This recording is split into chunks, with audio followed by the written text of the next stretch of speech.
नमस्कार मित्रांनो, जय श्रीराम. आज आपण असे स्टॉक बघणार आहोत की ज्यांनी आज डे टाइम फ्रेमवर ब्रेकआउट दिलेला आहे किंवा ते रेजिस्टन्स लेवलच्या जवळ क्लोज झालेले आहेत. त्यामधील पहिला स्टॉक आहे तिलकनगर इंडस्ट्रीज. हा स्टॉक काल सुद्धा आपल्या रडारवर होता. प्राइसला 530च्या वरती डे टाइम फ्रेमवर क्लोज होऊ द्या, त्यानंतरच आपण यामध्ये बाईंगचा विचार करू किंवा काही बुलिश पॅटर्न बनतोय काय आपण त्याचा वेट करूया.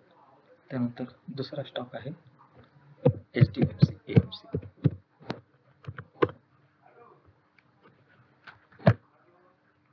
काल दिलेल्या ब्रेकआउट नंतर आज एक strong bullish long leg doji असा कॅन्डलस्टिक पॅटर्न तयार झालेला आहे. तर आपण एंट्रीसाठी डोजीच्या हाय ब्रेक करायचा वेट करूया, त्यानंतर त्याच्यामध्ये एंट्रीसाठी विचार करूया. तिसरा स्टॉक आहे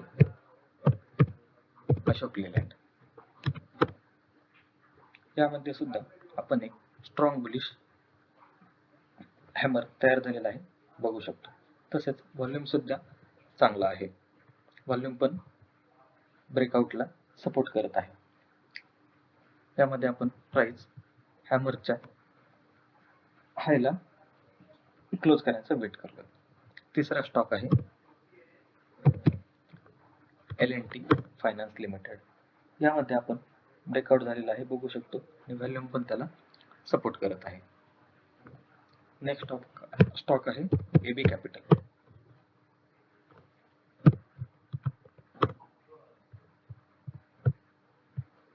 आदित्य बिर्ला कॅपिटल. यामध्ये ब्रेकआउट सोबत बुलिश स्पिनिंग टॉप हा कॅन्डलस्टिकचा पॅटर्न तयार होत आहे. यामध्येही जेव्हा प्राइस 290 क्लोज करून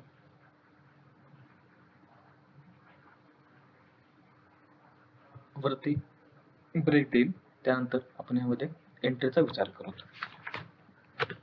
जर तुम्हाला काही नवीन शिकायला मिळाले असेल तर लाईक आणि शेअर नक्की करा. भेटूया उद्याच्या व्हिडिओमध्ये. शुभरात्री.